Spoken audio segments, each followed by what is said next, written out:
Magandang araw kaibigan. Welcome ulit sa Pinoy Recaps. Ang pelikulang ibabahagi ko ngayon ay ang Danish action comedy movie na Riders of Justice na ipinalabas noong 2020. Si Marcus ay isang sundalo na naka-assign sa Afghanistan. Tumawag siya sa kanyang asawa para ipaalam na na-extend pa ng 3 buwan ang kontrata niya bago makauwi. Kaya nalulungkot itong pinaalam sa anak na si Matilde na hindi matutuloy ang uwi ng ama nito. At dahil ayaw umandar ng kanilang sasakyan, nagdesisyon ang mag-ina na mag-train na lang sila. Ang hindi alam ng dalaga, iyon na pala ang huling araw ng kanyang ina. Pagpasok nila sa train, wala nang maupuan kaya tatayo na lang umano sila. Pero may isang lalaki na nagngangalang Otto ang nag-offer ng upuan sa babae. Ayaw sanang umupo ng kanyang ina pero nagmagandang loob ang lalaki kaya umupo na rin ito. At ilang sandali lang ang lumipas, bumangga ang train sa kasalubong din nilang train na kinamatay ng mga nakaupo sa banda ng ina ni Matilde. Nakarating agad kay Marcus ang masamang balita tungkol sa asawa nito. Dahil wala namang injury si Otto kaya pinapauwi na siya. Pero nang makita niya ang dalagang nakasabay niya sa train, nalulungkot siya dahil alam niyang wala na ang ina nito. Kinagabihan habang kumakain siya, napanood niya sa TV ang balita tungkol sa nangyaring aksidente. Ngunit napukaw ang interes niya nang malamang may isang high-profile na witness ang kasamang namatay sa train. Kaya nagmamadaling nag-research si Otto tungkol sa bagay na ito. Dati umano itong membro ng Riders of Justice na nakatakdang tumstigo laban sa leader ng gang sa kasong murder. Pagdating ni Marcus, dumiretso siya sa hospital kung saan nanatili si Matilde. Ayaw sana siyang payag ang makita ang bangkay ng asawa pero nagpupumilit siya. Nang sumunod na araw, nagpunta si Otto sa mga pulis para ibahagi ang kanyang opinyon tungkol sa nangyari. Hindi umano ito simpleng aksidente. Nakaplano umano ito dahil sa lalaking witness na nakasakay sa train, na nakatakdang tumstigo sa isang leader ng motorbike criminal gang o mas kilala ang grupo na Riders of Justice. Pero mukhang hindi bilib ang dalawang kaharap sa obserbasyon niya. Kahit binanggit niyang may kainahinalang lalaki ang mabilis na lumabas ng train bago ito umalis, hindi pa rin nagka-interes ang mga ito. Kahit wala siyang ebidensya, malakas naman ang kutob ni Otto na assassination umano ang nangyaring aksidente. Kaya sinabi niya ito sa kaibigang si Leonard para tulungan siyang makapangalap ng impormasyon na susuporta sa kanyang hinala. Matagal na siyang data analyst kaya kailangan niya ang hacking expertise ni Leonard para mas mapabilis ang pagkuha nila ng mga data. Pagkatapos may libing ang asawa, kinausap si Marcus ni Matilde. Hindi umano ito makatulog dahil hindi ito makapaniwala na wala na ang ina nito. Ngunit dahil matigas ang lalaki, ayaw nitong sabayan ang panghihina ng anak. Lalo na ang pagbanggit nito sa Diyos.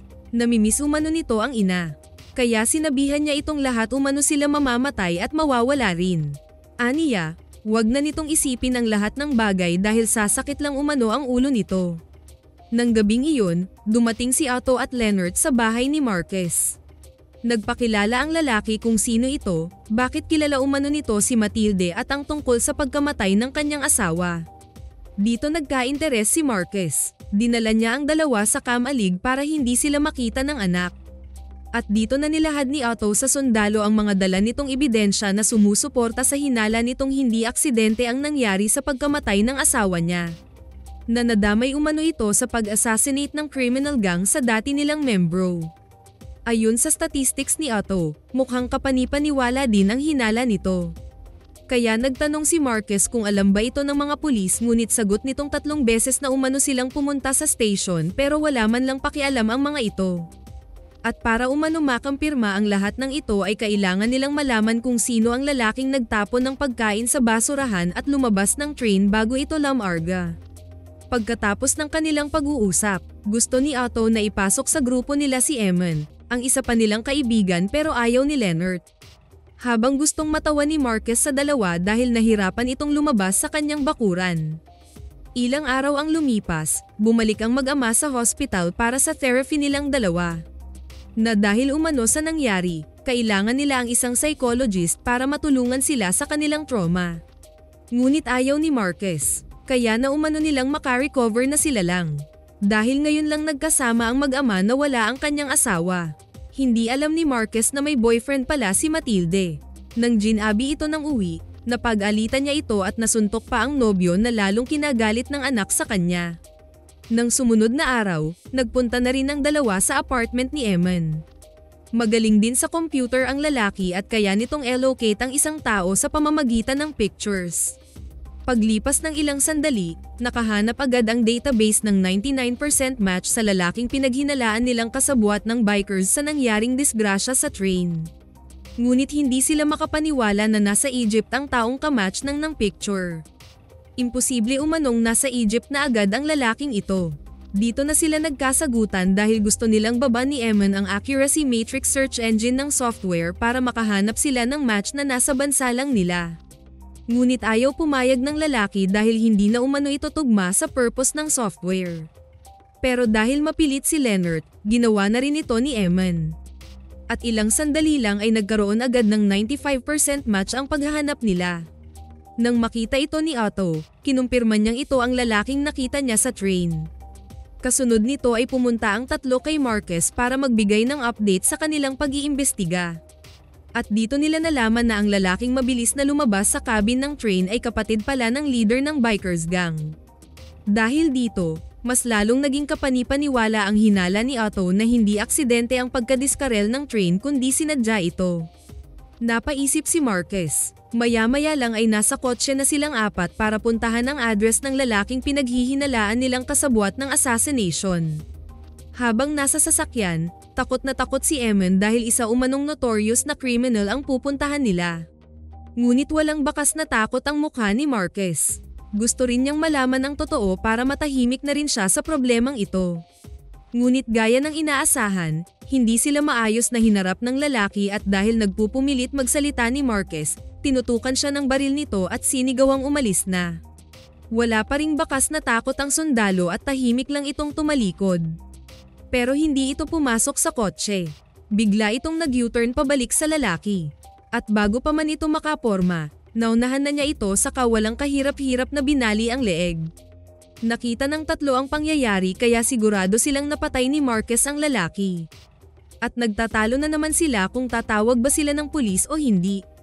Sabi ni Otto na hindi sila magre-report kaya sabi ni Leonard na kailangan nilang linisin ang crime scene dahil ituturo umano nito si Marquez. Lumapit ito sa kanila at humingi ng pasensya. Mali umano ang ginawa nito. Hindi lang umano nito napigilan ang sarili kaya napatay ang lalaki. Kalaunan ay nagpaiwan si Leonard para linisin ang lugar sa mga DNA nila. Nang makakuha na ng gamit, napalingon siya sa loob at dito niya nakita ang isang lalaking nakahubad sa may sofa. Hindi siya nakapagsalita pero nagpatuloy lang siya sa balak gawin. Paglipas ng ilang minuto tumatakbong bumalik si Leonard at umalis na sila kaagad. Hinatid nila si Marquez sa bakuran nito. Pero bago siya nakalapit sa bahay, nakita na niya ang motor ng boyfriend ng anak. Kaya nang magkita sila sa loob, dito na siya humingi ng tawad sa binata. Habang kumakain na sila, gusto ni Matilde na kumonsulta siya sa isang psychologist para maibsan ang bigat sa kanyang dibdib. Ngunit mariin niyang tinanggihan ang suggestion nito kaya nagalit na naman ito sa kanya. Kinagabihan, napanood ni Marquez ang balita sa pagka-absuelto ng leader ng bikers gang dahil umano sa walang testimony galing sa main witness. At kung buhay lang daw sana ang kapatid nito, masaya sana silang mag-celebrate sa pagka-acquit nito sa kaso. Dito mas lalong tumindi ang galit niya sa buong gang. Kaya nang sumunod na araw, dumating ang tatlo sa kamalig. Sinabihan niya ang mga ito na gusto niyang malaman ang lahat ng impormasyon ng grupo. Mga pamilya, address, mga kaso at kung ano-ano pa. Gusto niyang maghiganti para sa asawa. At gusto niyang walang makakaalam sa gagawin nila. Dito natawa si Leonard, na parabang napakadali lang ng gagawin nila. Pero walang pag-aatubiling sumang-ayon si Eman at Leonard sa plano ni Marquez. Ngunit kumontra si Otto dito. Gusto rin umano nitong maghihiganti sa mga ito pero hindi ang patayin ang buong grupo. Kaya sabi niya sa tatlo na impormasyon lang ang kailangan niya at siya na ang bahala sa gang. Pero hindi pa rin nagkaintindihan ang mga ito at patuloy na nagtatalo. Kalaunan pumayag na din si Otto. Maya-maya lang ay dumating na pala si Matilde galing sa school. Kaya nagtataka ito nang makita si Otto at iba pang kalalakihan na lumabas ng kamalig. Dahil hindi makasagot si Marquez sa tanong ng anak tungkol sa mga kasama. Si Leonard na ang sumagot na mga psychologist umano sila. Nakatatapos lang umano ng session nila sa ama at kay Otto. Masaya si Matilde sa narinig at niyakap si Marquez dahil sa wakas sinunod din nito ang payo na makipagkita ng psychologist. Kaya kinausap din ni Leonard ang dalaga dahil nga isa raw itong doktor. Samantala, nasa kamay na ng gang si Bud Ashka, ang lalaking nakita ni Leonard sa apartment ng biker na napatay ni Marquez. Nang tutukan ito ng baril ng leader, isang pangalan lang ang narinig nitong binanggit ng grupo. Ang pangalan ni Eman. Balik sa kamalig ni Marquez, nagse-set up na si Eman ng highest system computer sa gagawin nilang data gathering para sa Riders of Justice gang. Ngunit biglang nagulat si Marquez nang sigawan siya ng lalaki. Ayaw pala nitong pakialaman ang computers nito. Kaya napaisip tuloy siyang may kanya-kanyang challenge ang personalities ng tatlo. Nang pumasok siya sa bahay, nakita niya ang ginawa ni Leonard sa anak kaya pinapatigil niya ito dahil alam niyang hindi naman talaga psychologist ang lalaki kaya ayaw niyang pinagloloko nito si Matilde. Ngunit mukhang pinanindigan ni Leonard ang pagkukunwari nito. Hanggang natigilan silang lahat nang biglang pumasok si Eman at nagsisigaw ito kay Leonard. Puno ng pagtataka ang mukha ng dalaga kung ano ang nangyayari sa mga ito. Samantalang tahimik lang si Marquez na nakikinig dahil nagtatalo na naman ang aso't pusa sa kanyang harapan. Akala ng boyfriend ni Matilde, naintindihan niya ang sinasabi ni Eman pero ang totoo wala itong kaalam-alam na unrelated sa psychologist ang pinag-uusapan nila. Lumabas na sila ng bahay para solusyonan ang problema nila sa computer. Dito nagtataka ang dalaga sa mga nangyayari parang may tinatago talaga ang mga ito. Para saan umano ang mga computers na sene-set up nila sa kamalig. Pero kampante ang nobyo nito na maayos din ang lahat dahil nakikita umano nitong malaki ang pinagbago ni Marquez. Pumunta sila sa apartment ni Eman para kunin ang ibang parts ng computer pero anabangan na pala sila ng gang. Umiral ang pagkasundalo ni Marquez kaya nakaligtas sila. Nakaagaw siya ng baril kaya naubos ang mga kalaban. Buti na lang napigilan siya ni Leonard kundi papatayin din sana niya si Bud Ashka. Kaya sinama nila ito pagbalik sa kamalig. Dahil sa nangyari, hindi pa sila makakauwi sa kani-kanilang apartment at manatili na muna sa barn ni Marquez. At para umano sa kanilang kaligtasan, kailangan din umano nilang matutong gumamit ng baril. Kasunod nito ay nag-request si Eman na i-training sila ni Marquez. Hindi umano ito mag-uumpisa sa trabaho hanggat hindi nakakahawak ng baril. Walang nagawa si Marquez kundi pagbigyan ang mga ito.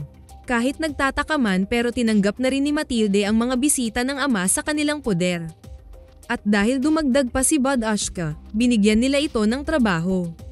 Pero hindi alam ng magnobyo ang totoong pagkatao ng lalaki. At walang kaalam-alam si Matilde sa plano ng ama. Nang sumunod na araw, isang matinding presentation ang ginawa ni Eman tungkol sa buong organization. Lahat ng mga galaw ng bawat membro, mga transaction, mga ari-arian, pamilya at kung ano-ano pa.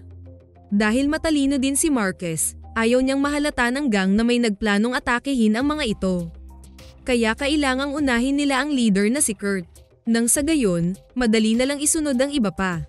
Ngunit hindi pa rin kampante si Otto sa buong plano dahil ayaw nitong madamay ang mga bata at pamilya ng kanilang mga target. Dahil dito, tinuruan ni Marquez ang tatlo paano gumamit ng baril. Ngunit ang hindi nila alam, ilang araw na rin pala silang pinaghahanap ng gang dahil sa pagligtas nila kay Bud Ashka. Nang gabing iyon, habang nagluluto at naglalaro ang iba sa loob ng bahay, nagmanman naman si Eman at Marquez sa galaw ng gang. May meeting umano ang grupo kinagabihan na siguradong dadalo si Kurt. Kaya dito na nagdesisyon si Marquez na tambangan ang criminal gang. At dahil sobra sa 10 ang makakasama ng leader, nagsuggest si Eman na kailangan nilang sumama sa lakad ng sundalo. At dito na naman sila nagkakagulo at nagsisigawan. Habang nasa sasakyan na sila, sinusubukang palamigin ni Otto si Marquez. Napag-isipan umano niyang mabuti ang gagawin. Ang kinabukasan ni Matilde, ang trabaho niya. Paano kung makulong siya? Ngunit nairita na si Marquez kaya pinapatahimik na niya si Otto. Pero ayaw nitong tumigil kaya sinapak niya ang kasama, hinulag sa tabi ng kalsada at nagtuloy na sila sa kanilang pupuntahan. At dito nila kwento kay Marquez bakit gano'n na lang ang concern ni Otto sa kanilang mag-ama. Namatay kasi ang anak nito dahil sa aksidente, At iyon din ang dahilan kaya naparalis ang kanan nitong braso. Maya-maya lang ay nasa tapat na sila ng restaurant na pinagmitingan ng grupo. Hindi nagtagal isa-isa nang lumabas ang mga ito saka sumakay ng kotse. Ngunit bago pa ito makalayo, niretract na ito ni Marquez. Sumunod sa kanya si Eman pero hindi pala nito kayang pumatay ng kapwa. Nagmamadali silang lumisan sa lugar. Habang nasa sasakyan sila, umiiyak ang lalaki at humingi ng tawad dahil hindi nito nagampanan ang dapat nitong gawin. Kaya sabi ni Marquez na mag-focus na lang sila sa pagkuha ng impormasyon at siya na ang bahala sa lahat. Huwag daw nila isipin ang awa sa mga ito, dapat maawa sila sa mga buhay na sinira ng grupo. Ilang sandali lang ay nadaanan nila si Otto na naglalakad kaya pinasakay na nila ito. Ngunit wala silang kamalay-malay na natagpuan na pala ng grupo ang kinaroroonan nila. Dahil sa video na pinost ng boyfriend ni Matilde sa Instagram. Follower pala ng nobyo ng dalaga ang anak ng isa sa mga membro ng bikers. Kaya nakumpirma ng mga ito ang location nila. Kinabukasan, habang nagkwentuhan si Leonard at Bud Ashka, nalaman niya sa huli na hindi umano sumakay ng train ang dalawa. Nag-eroplano umano sila galing ng Germany. Gulat na gulat si Leonard na kinumpirma ng kaharap na wala ang dalawa sa Denmark nang mangyari ang aksidente. Ilang saglit lang ay tumayo siya at tiningnan ulit ang computer ni Eman. Napanganga siya nang makita ang hinahanap. Magkamukha pala ang dalawa kaya nagmatch ito sa system. Napailing si Leonard at hindi makapaniwala sa nagawa nilang pagkakamali. Tama pala talaga ang face recognition system ni Eman na nasa Egypt ang 99% match ng lalaki sa larawan. Isa pala itong Egyptian na nag-tour sa Denmark, na hindi pala nito nagustuhan ang lasa ng sandwich at juice na nabili kaya tinapon ito sa basurahan at bumaba ng train. Balik sa kamalig, nanginginig sa pagpipigil ng galit si Marquez. Hindi niya alam kung kanino niya ibubunton ang galit na nararamdaman. Dito na nagumpisang magsisihan ang tatlo sa harapan niya. Nagtuturuan. Na-coincidence lang umano ang lahat ng mga impormasyong nakalap nila tungkol sa Riders of Justice. Na nagkataon lang talagang itinuro ng ebidensya ang bikers gang. Maya-maya ay inamin din ni Otto ang pagkakamali at humingi ito ng tawad kay Marquez. Ngunit parang sisubog na ang pakiramdam ng sundalo. Naniwala siya sa mga ito pero isang katangahan pala ang bagsak nila. Kaya napaiyak na lang sa sobrang galit si Marquez at iniwan ang tatlo. Pumasok ito sa bahay at dumiretso sa banyo. Paglipas ng ilang saglit, nagwala na ang sundalo sa loob. Inilabas nito lahat ng nararamdaman. Na gusto lang naman itong ipaghiganti ang asawa pero isa pala itong malaking pagkakamali. Nang matahimik na ito, pumasok si Otto sa banyo. Wasak na ang mga kagamitan at dagwang nakahiga sa sahig si Marquez. Bumigay din ang sundalo sa kinikimkim nitong lungkot, na na-realize na din ito na wala na ang asawa. Kinomfort ito ni Otto habang hinayla ni Bud Ashka palayo si Matilde para hindi nito makita ang kalagayan ng ama. Kinagabihan, nahimasmasan na si Marquez, nag-usap na sila ni Otto. Nakonsensya umano ito kaya pinuntahan siya. Na ito sana ang mamatay kung hindi lang nito pinaupo ang asawa niya. Hanggang umabot ang usapan nila sa magkaiba nilang buhay. Na andyan pa umano si Matilde para mamotivate siyang magpatuloy lang umano sa pakikipaglaban. Ayaw umano nitong maging kagaya siya nito na sarili lang ang iniisip at magsisisi din sa huli. Dahil may panahon pa umano siyang baguhin ang lahat. Ilang minuto pa ang lumipas, lumabas ang military instinct ni Marquez. Naririnig niya ang kakaibang kaluskos sa paligid kaya mabilis siyang tumakbo patungo sa bahay. At ilang saglit lang ay pinaputukan na sila ng bikers. Ngunit bago pa sila makadapa, isa-isa sa kanila ang may tama. Pinatakbo ni Marquez si Matilde sa kwarto nito. Maya-maya lang ay nakaagaw din ang sundalo ng baril. Kahit may tama ito sa paa, pinilit nitong makipaglaban. Pero nakita niyang bukas na ang kwarto ng anak at wala na ito sa loob. Dito na sumigaw ang gang leader na hawak na pala ng mga ito si Matilde at pinapalabas na siya ng bahay. Kasama palang nahuli ang nobyo ng dalaga. Kaya walang nagawa si Marquez kundi sumuko na at dahan-daang lumabas. Binitawan nito ang baril at lumuhad sa harapan ng gang. Napaiyak na lang si Marquez dahil alam niyang katapusan na nila. Nang babarilin na sana siya ng mga ito, biglang may bumaril sa magkasintahan sa balikat kaya bumagsak ang dalawa.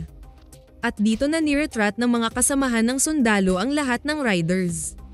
Nabigla ang mga ito sa bilis ng pangyayari kaya walang ni isang nakaganti. At tinapos na ni Marquez ang iba pa na gustong tumakas.